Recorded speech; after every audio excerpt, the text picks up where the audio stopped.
What's up, everyone? Dan here, Crypto Capital Venture, September 6, 2019. Bitcoin, what is it doing? What is the next move? What I want to talk about in this video is a particular pattern that Bitcoin has been in, a key trend line that was broken since one of our last videos around a week ago. Before we jump into the technicals, I want to just go over a tweet. I wanted to talk about this, throw this out there. I just tweeted this a little bit ago. I said, Bakkt needs to hold enough Bitcoin to physically deliver on Bitcoin futures contracts, while Bitcoin halving fast approaches, decreasing supply, increasing demand, scarcity, price, ...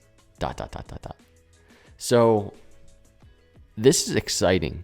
I was with a buddy yesterday and we're talking about, Bakkt futures launching, and we're talking about how that, we have this long-term cycle of Bitcoin. We have this long-term flow of Bitcoin, right? We can do our projections in regards to these zoomed out charts and where the next all-time high might be. But one thing historically we do not have is a Bakkt futures situation, kind of coinciding simultaneously within this 1 year timeline, even less than a year from Bitcoin halving, right? So we have this deflationary event happening again in a little over 200 days. And we have this thing happening, which has not happened, Bakkt futures. So very interesting thing, two things happening within the next year that could influence price of Bitcoin in a way that we haven't seen.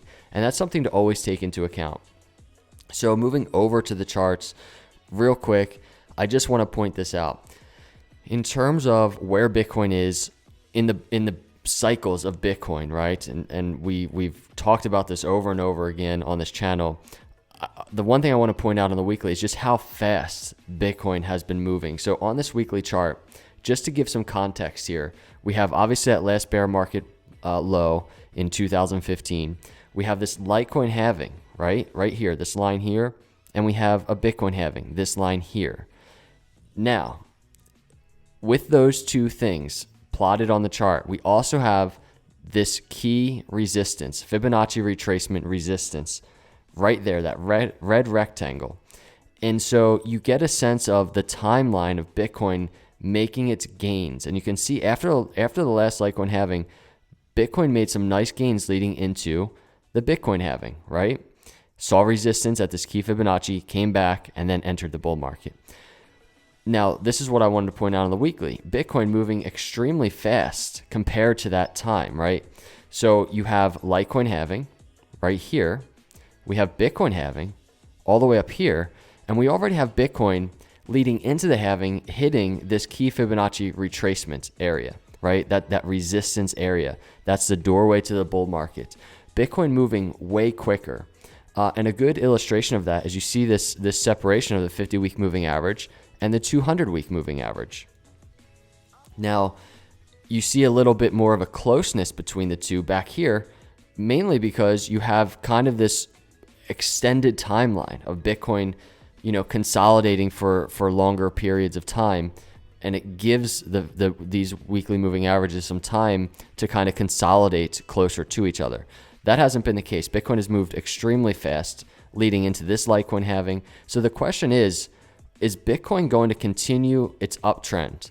We have this deflationary event, the Bitcoin halving coming up, and we have Bakkt futures playing into the scarcity of Bitcoin. Remember, I said in the tweet, Bakkt has to physically deliver these Bitcoin future contracts, meaning they have to hold the Bitcoin physically.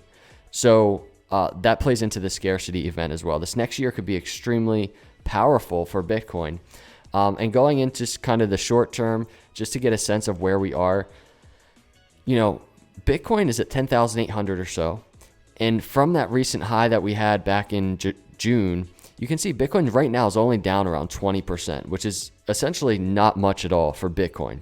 Bitcoin's always up or down 20% at any given time. So currently from that swing high that we had at this resistance area, the rectangle you see on the screen, that's the Fibonacci retracement in a long-term chart.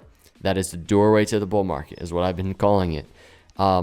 You have Bitcoin only down around 20% and in this pretty bullish looking pattern, right?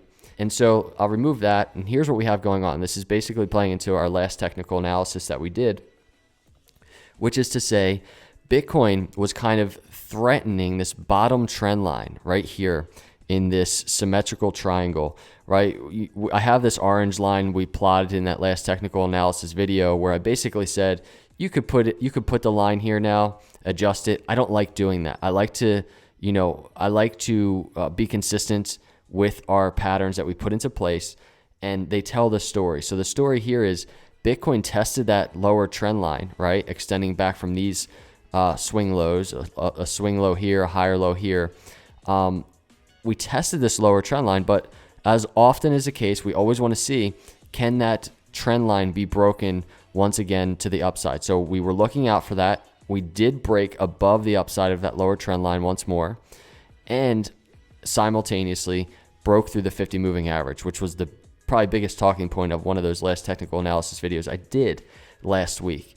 So we're above the 50 moving average. We're seeing support there. The question is, are we going to put in some type of lower high in this area, going up to like 11,400 or so, 11,500, and then come back down, playing into the patience game, right? Having to deal with that volatility. And you get a sense of the possibilities of that happening when you look at this quicker moving momentum oscillator, the stock RSI, kind of in that overbought area. And you can kind of see every time we're getting this cross on the stock RSI in this overbought territory, it really is illustrating what a lower high looks like in terms of these patterns, right? You kind of see this happening over and over again in terms of the stock RSI coming out of overbought. It's also illustrating what a lower high looks like from a momentum perspective. Obviously, you have things like the MACD where we have some upward momentum, which is nice. MACD line approaching that zero on the histogram. We also have the RSI, not anywhere even near overbought area, right? Ton of room for the upside on the daily chart here. But something to look out for, I think in the short term at the very least, is support right around here, 10,400 down to the 50 moving average. We want to see support there. And then resistance up to 11,400 or so, 11,500. Is Bitcoin going to break through those areas? Those are my thoughts today. Let me know your thoughts. If you're here right now and you're not a subscriber, I would absolutely love to have you as part of the channel. I will see you in the next video. Have a great day, and God bless.